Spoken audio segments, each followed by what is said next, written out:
नमस्कार, आप देख रहे हैं टीवी 27 न्यूज। तमाम अहम खबरों के साथ मैं हूं आलोक। चुनाव आयोग से जुड़ी इस वक्त की बड़ी खबर आ रही है। चुनाव आयुक्त अरुण गोयल ने इस्तीफा दिया है। तो इस्तीफे से जुड़ी बड़ी खबर इस वक्त की आम चुनाव से पहले एक बड़ा कदम माना जा रहा है। हालांकि इस बीच लगातार कुछ इस तरीके की खबरें आ रही थी, लेकिन फिलहाल अब चुनाव आयुक्त अरुण गोयल ने इस्तीफा दे दिया है, वो भी आम चुनाव से पहले। और उनका इस्तीफा राष्ट्रपति द्रौपदी मुर्मू ने फिलहाल स्वीकार भी कर लिया है। तो चुनाव आयुक्त अरुण गोयल ने इस्तीफा दिया और एक तरफ चुनाव को लेकर के चुनाव सर पर है, कोई बहुत ज्यादा दूर नहीं है, कभी भी ऐलान हो सकता है चुनावी तिथियों का। लेकिन उससे पहले इस तरीके से ये इस्तीफा अपने आप में एक बड़ी खबर माना जा रहा है। तो चुनाव आयुक्त अरुण गोयल ने दिया अपने पद से इस्तीफा, आम चुनाव से पहले एक बड़ा कदम।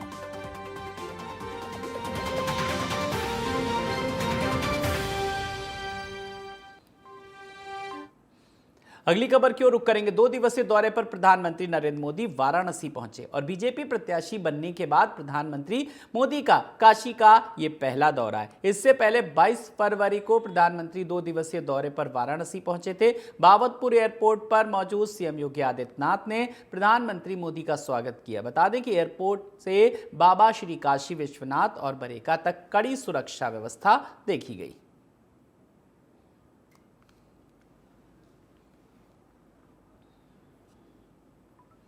तो सीएम योगी ने किया स्वागत। एक तरफ रोड शो के दौरान जिस तरफ से ये कारवां गुजर रहा था, उसी तरफ सुरक्षा व्यवस्था जो थी वो चाक चौबंद नजर आई। लोगों ने भी बढ़ चढ़ करके स्वागत किया और पीएम मोदी ने भी एक प्रसन्नचित्त मुद्रा में पूजा अर्चना की और दूसरी तरफ अभिवादन भी स्वीकार किया लोगों का।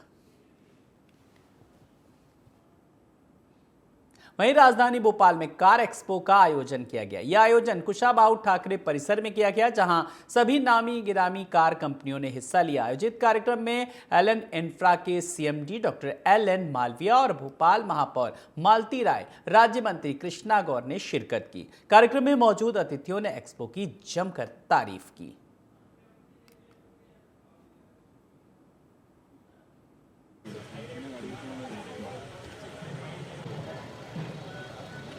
तो भोपाल में कार एक्सपो का आयोजन किया गया। तो इस मौके पर बड़ी संख्या में वहां पर जानी मानी हस्तियों ने शिरकत की। आपको बता दें कि इस दौरान सीएमडी जो एल.एन. इंफ्रा के डॉक्टर एल.एन. मालविया और भोपाल महापौर मालती राय, राज्य मंत्री कृष्णा गौर सहित तमाम जानी मानी हस्तियों ने शिरकत की। कार्यक्रम में मौजूद अतिथियों ने एक्सपो की जमकर सराहना भी की और इस तरीके के आयोजन पर फोकस भी किया और इस तरीके के आयोजन होते रहने चाहिए।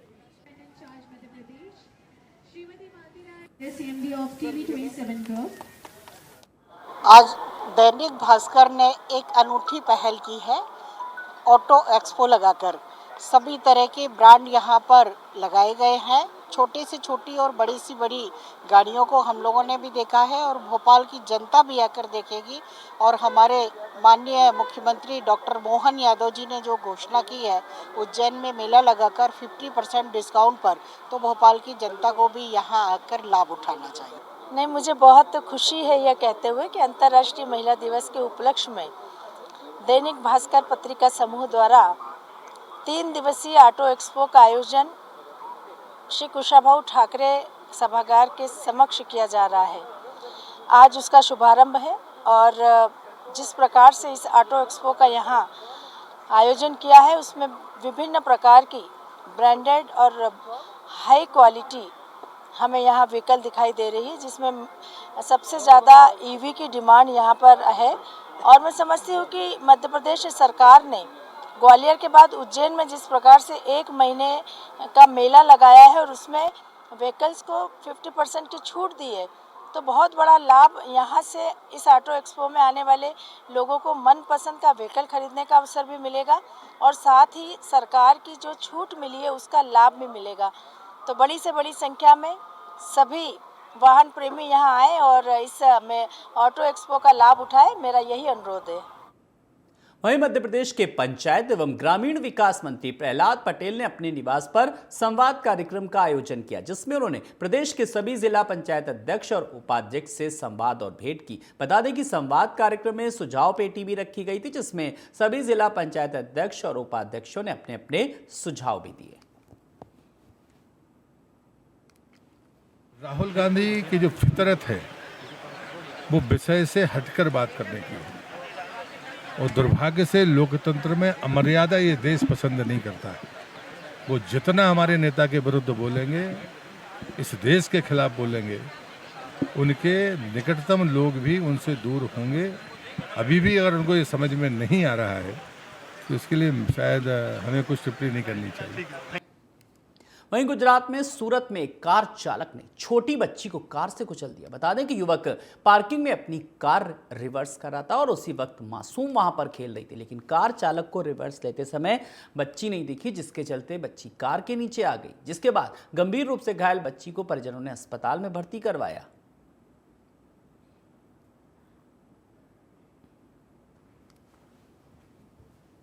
वहीं बागपत में 16 साल के किशोर की गोली मारकर हत्या कर दी गई। वारदात को अंजाम देने के बाद हत्यारे मौके से फरार हो गए। बता दें कि अज्ञात हमलावरों ने युवक को घर में बुलाया और उसके बाद खेत में उसकी हत्या कर दी। मृतक की पहचान जीवाना गुलियान निवासी आर्यन के रूप में हुई। सूचना पर पहुंची पुलिस ने शव का पंचनामा कर पोस्टमार्टम के लिए भेज दिया।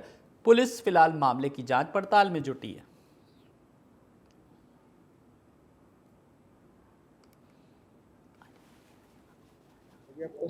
अमित जीवाना गुलियान, थाना बिनोली से। अच्छा, मोर्चरी पाए हो, गोली मारकर हत्या की गई। कौन था ये और ये हमारा भतीजा लगता है जी।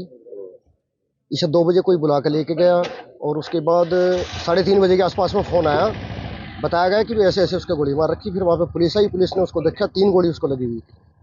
पता लगा किसने गोली? अभी कुछ नहीं पता जी, कौन बुला के ले गया, कैसे ले गया। कुछ रंजिश वगैरह थी? कुछ नहीं थी जी रंजिश, बहुत सीधा था। पढ़ता था स्कूल? जी पढ़ता था।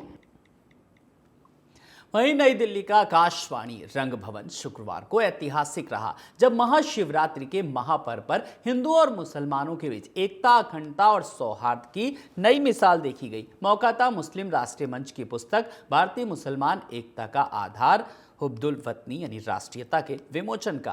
किताब का संपादन प्रोफेसर शाहिद अख्तर और डॉक्टर केशव पटेल ने मिलकर किया। इस अवसर पर मुस्लिम राष्ट्रीय मंच के मुख्य संरक्षक इंद्रेश कुमार, आरएसएस संपर्क प्रमुख रामलाल, अजमेर शरीफ दरगाह के सज्जादे नशी और दीवान हजरत सैयद जैनुल आबिदीन अली खान, ऑल इंडिया इमाम ऑर्गेनाइजेशन के चीफ इमाम डॉक्टर इमाम उमेर अहमद इलियासी, राष्ट्रीय अल्पसंख्यक आयोग की सदस्य सैयद शहजादी, किताब के संपादक शाहिद अख्तर और केशव पटेल समेत अनेक गणमान्य लोग मौजूद रहे। इस बीच इंद्रेश कुमार ने कहा कि देश के मुसलमानों को आत्ममंथन की जरूरत है। 99% मुसलमानों के पूर्वज हिंदू हैं। इंद्रेश कुमार ने कहा कि सभी 142 करोड़ भारतीयों का डीएनए एक ही है। खबरों में आगे बढ़ेंगे। फिरोजाबाद में 2nd क्लास में पढ़ने वाले छात्र की लाइव मौत का एक वीडियो सामने आया। सीसीटीवी कैमरे में कैद हुई वीडियो परिवार में, जिसके चलते मातम पसरा हुआ है। 9 वर्षीय चंद्रकांत हिमायूपुर क्षेत्र का रहने वाला था, जो 2nd क्लास में हंस वाहिनी स्कूल में पढ़ने गया था। स्कूल प्रांगण में छात्र छात्राओं के साथ खेल रहा था, तभी खेलते खेलते अचानक वो जमीन पर गिर गया और उसकी मौत हो गई। आनंद फानन में स्कूल प्रशासन ट्रामा सेंटर लेकर गया, जहां डॉक्टर ने उसे मृत घोषित कर दिया। फिलहाल पुलिस अब स्कूल में लगे सीसीटीवी कैमरे को खंगाल रही है और लोगों से पूछताछ भी कर रही है। करीब 8 साल का था, चंद्रकांत नाम था उसका, और वो स्कूल में गिरा है शायद। ट्रॉमा सेंटर में लाया गया कुछ घंटे पहले, तो उन्नत अवस्था में था वो। उसको हमने पीएम हाउस में भेज दिया और अभी उसका पीएम हो रहा है पोस्टमार्टम। रिपोर्ट आने के बाद स्थिति क्लियर होगी कि वजह क्या रही। वहीं जगत गुरु रामभद्राचार्य आज जौनपुर पहुंचे। जगत गुरु रामभद्राचार्य के आगमन पर हजारों की संख्या में लोगों ने पुष्प वर्षा कर उनका स्वागत किया। वहीं दर्शन के लिए लोगों ने वाजिदपुर चौराहे से टीडी कॉलेज बलरामपुर तक शोभा यात्रा निकाली। इस दौरान लोगों ने जगत गुरु रामभद्राचार्य का दर्शन कर आशीर्वाद लिया।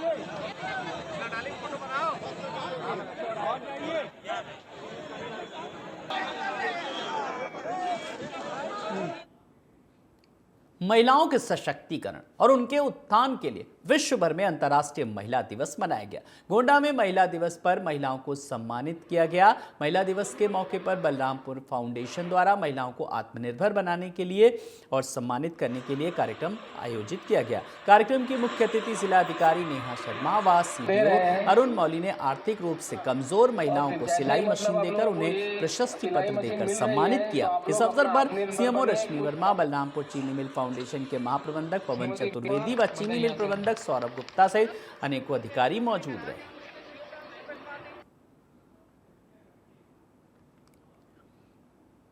एमपी के भिंड में खनियाधना थाना गांव अछरेनी के रमपुरा में शुक्रवार की रात में दो पक्षों में खूनी संघर्ष हो गया। इस खूनी संघर्ष में एक की मौत हो गई, कई लोग घायल बताए जा रहे हैं। घायलों को इलाज के लिए अस्पताल में भर्ती कराया गया। वहीं मृतक के परिजनों ने शव को रोड पर रख करके चक्का जाम कर दिया।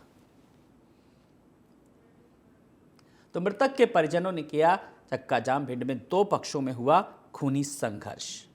तो एक छोटे से मामले ने किस कदर तूल पकड़ लिया।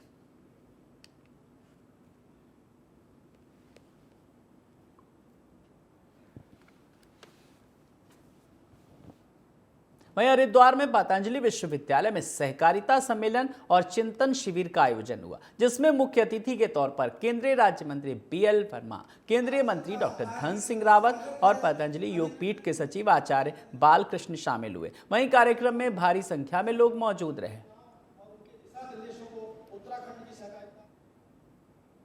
संस्थान का आज जो यह कार्यक्रम हुआ है सहकारिता से समृद्धि के लिए, इस तरह के आयोजन जरूरी है और उत्तराखंड में माननीय केंद्रीय मंत्री जी के और हमारे मंत्री जी के सानिध्य में हुआ है।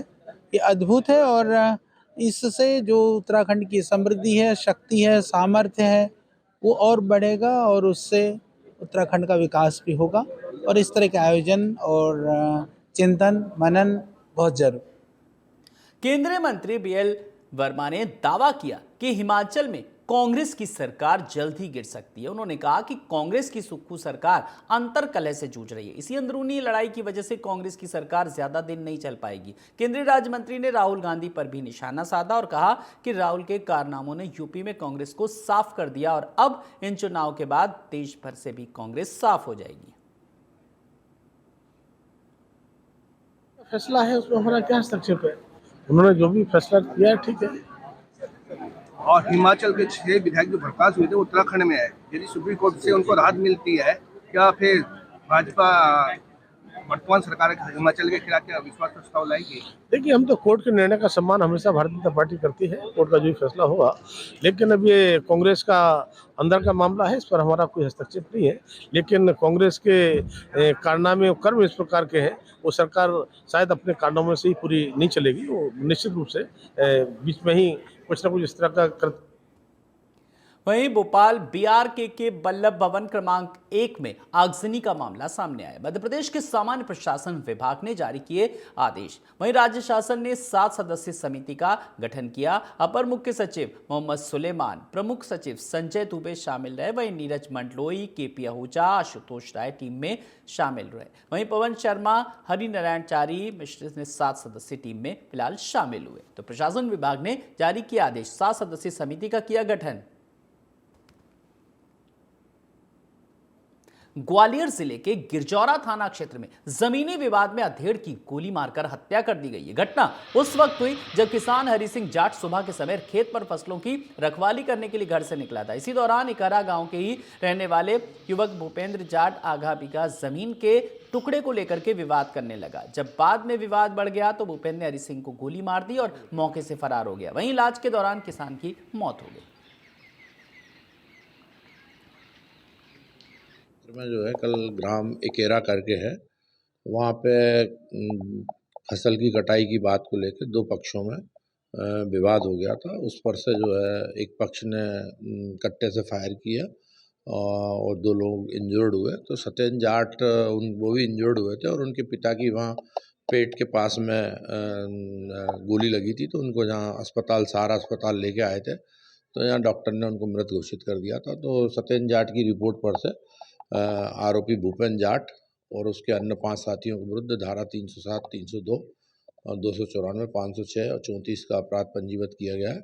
प्रकरण में मर कायम करके उनका पोस्टमार्टम कराया जा रहा है मृतक का, और अपराध पंजीबद्ध करके आरोपियों को जल्दी जल्दी गिरफ्तार किया जा रहा है।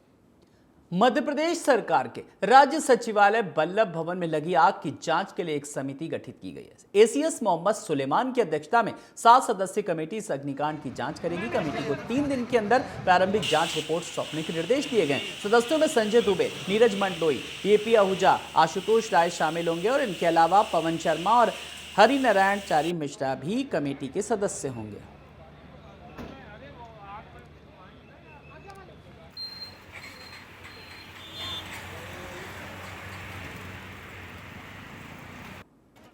वहीं रायपुर के साइंस कॉलेज ग्राउंड में किसान महाकुंभ का आयोजन किया गया। इस कार्यक्रम में केंद्रीय रक्षा मंत्री राजनाथ सिंह ने सभा को संबोधित करते हुए कहा कि बीजेपी की आपने सरकार बनाई, सीएम साय के नेतृत्व में छत्तीसगढ़ काफी प्रगति करेगा। उनकी सरकार आते 100 दिन में ही विकास पटरी पर लौट आया।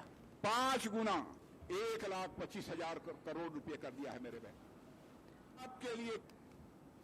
लोकसभा चुनाव के नजदीक आते राजनीतिक दलों में दल बदल भी तेज हो गया है। इसी क्रम में छत्तीसगढ़ कांग्रेस के 2 बड़े नेता चोलेश्वर चंद्राकर, पूर्व विधायक चुन्नीलाल साहू समेत करीब 2 दर्जन से ज्यादा कांग्रेसी नेताओं ने पार्टी की प्राथमिक सदस्यता से इस्तीफा दे दिया। बता दें कि इस्तीफे के बाद कांग्रेसी नेताओं ने भाजपा में प्रवेश किया।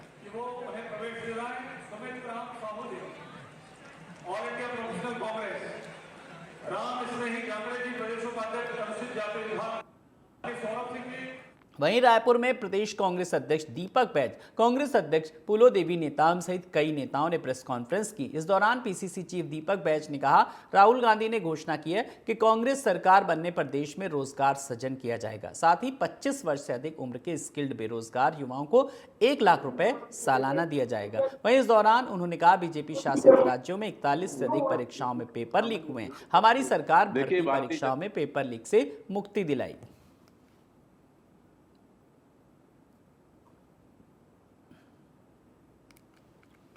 उम्मीदवार घोषित किए 6 लोकसभा सीटों पर। अभी तो चुनाव हुए नहीं, अभी मतदान हुआ नहीं, रिजल्ट आया नहीं, कैसे कमजोर आकलन करेंगे?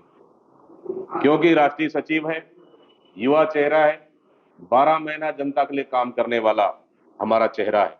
कोरोना काल में आपको याद होगा, लोग घर से बाहर नहीं निकल रहे थे, लेकिन हमारा एक चेहरा विकास उपाध्याय जैसे कई ऐसे युवा है जो स्वयं पीपीई किट लाकर, जो घर परिवार वाले नहीं निकल रहे थे, दूसरे को मतलब जनता की बॉडी को वो जलाने में या फिर उनको वहां 100 गृह तक पहुंचाने में मदद कर रहे थे। मतलब 12 महीना काम करने वाला चेहरा है। हाँ, अलग है, चुनाव है, हार और जीत सिक्के का एक 2 पहलू है, उसमें कोई दिक्कत नहीं। लेकिन हमारा हर चेहरा जो 6 हम लोगों ने जो टिकट दिए, मजबूत चेहरा है, मजबूती के साथ लड़ेंगे, ताकत के साथ लड़ेंगे और निश्चित रूप से हम लोग जीतेंगे। लोकसभा चुनाव हम लोग हर साल की तुलना में 3, 8 या 9 या 14 या 19 से हम इस समय 2024 में हम छत्तीसगढ़ में एक नया रिकॉर्ड बनेगा।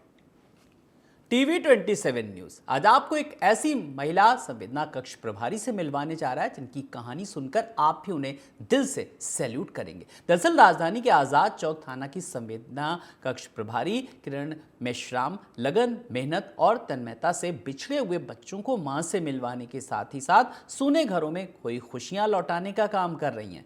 बता दें कि किरण मेश्राम अब तक सैकड़ों गुमशुदा बालक, बालिकाओं, वृद्धजनों को सकुशल ढूंढकर उन्होंने उनके परिवारजनों को सौंपा। देखिए हमारे संवाददाता हिमांशु पटेल की खास रिपोर्ट। आज अंतर्राष्ट्रीय महिला दिवस के अवसर पर हम दूसरे खास साक्षी से आपको मिलाने जा रहे हैं, जो खास इसलिए है क्योंकि ये राजधानी रायपुर के आजाद चौक थाने के संवेदना कक्ष प्रभारी किरण मेश्राम, जिनके बारे में मैं बताना चाहूँगा कि ये वो शख्स है जो कि बिछड़ों से अपनों को मिलाया। यानी गुमशुदगी के मामले राजधानी रायपुर के अलग अलग थानों में हर दूसरे दिन दर्ज देखने को मिलता है, लेकिन ऐसे मामलों पे लगातार पुलिस है वो काम करती है। और इस किरण मेश्राम के बारे में मैं बताना चाहूँगा कि अब तक वो 100 से ज़्यादा बच्चों को रिकवर कर परिजनों को सौंप चुकी है। आज इस महिला दिवस के अवसर पर मैम आपको बहुत बहुत बधाई। धन्यवाद सर। मैम, जिस तरह से गुमशुदगी के प्रकरण, कितने प्रकरण जो है इस थाने में दर्ज थे और आपके पास कितने मामले हैं वो प्रकरण आए आपके पास? मेरे पास अभी फिर भी 25 मामले होंगे पुराने और नए करके, जिसमें नए तो पूरे निकल गए हैं और पुराने में मतलब 10 करीबन होंगे। और कुल पूरे कितने प्रकरण जो है थाने में दर्ज होंगे मैम, जिसके बाद आपने निराकरण की प्रक्रिया शुरू की?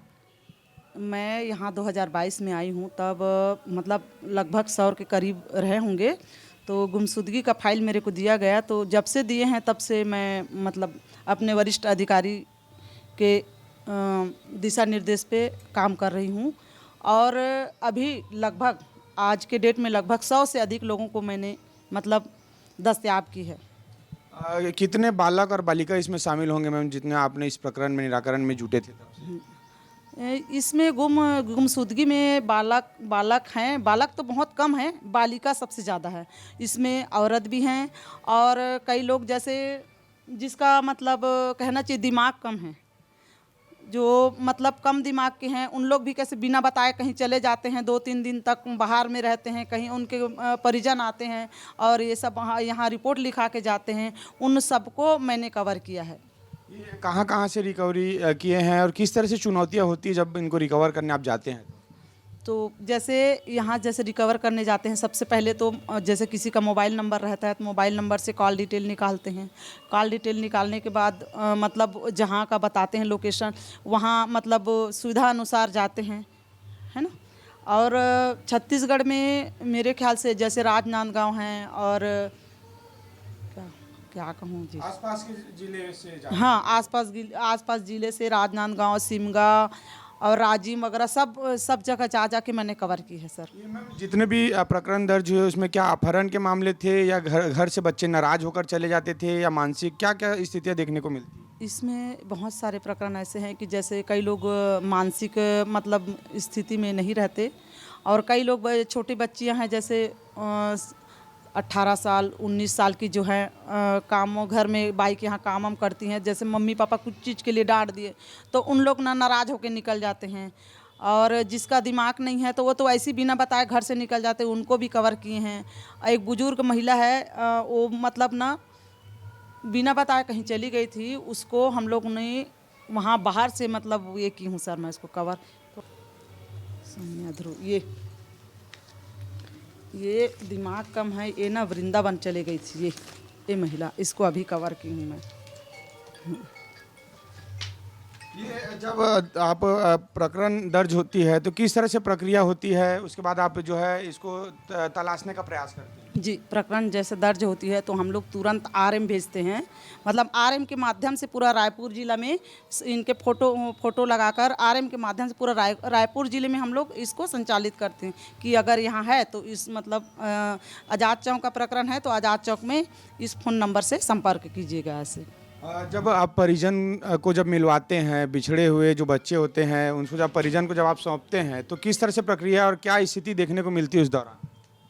सबसे पहले बात तो जब कोई बिछड़े रहते हैं सर तो उन लोग बहुत दुखी रहते हैं, जब वो मिल जाते हैं तो उनकी खुशी का कोई अंदाज़ा ही नहीं रहता। उसके बाद जब हम लोग लाते हैं और उनका मतलब दोनों का जो गुमशुदगी लिखाए रहते हैं उनका और जो गुमे रहते हैं उनका दोनों का बयान लिया जाता है और उनके मम्मी पापा को बराबर लिखा पढ़ी करके सुपुर्दनामा में दिया जाता है। और जो बिछड़े रहते हैं और जो मिलते हैं उन लोग हम लोग को दुआ दे के जाते हैं सर। आज अंतर्राष्ट्रीय महिला दिवस है, क्या संदेश देना चाहेंगे तमाम महिलाओं को? मैं तमाम महिलाओं को यही कहना चाहती हूँ कि किसी भी कार्य को, कोई भी कार्य असंभव नहीं होता, अगर उसको लगन और मेहनत और परिश्रम करके अगर करेंगे तो कोई भी काम सफल हो जाता है। तो ये थे किरण मेश्राम जी, जिन्होंने बताया कि कैसे दृढ़ निश्चय के साथ यदि कोई काम को लगन, मेहनत और ईमानदारी से किया जाए तो हर वो काम सफल और सार्थक जरूर होता है। तो बता दें आज अंतर्राष्ट्रीय महिला दिवस के मौके पर हम ऐसे शख्सियत सबको मिलाते जा रहे हैं जो एक नया आयाम अपने आप गढ़ता चला जा रहा है। सामाजिक दृष्टिकोण से देखा जाए तो काफ़ी सामाजिक सरोकार के रूप में यह काम है वो काफ़ी सराहनीय है और ऐसे पुलिस अधिकारियों को हमारे टीवी 27 न्यूज़ भी सलाम करता है। इन्हीं खबरों के साथ इस बुलेटिन में इतना ही। नमस्कार।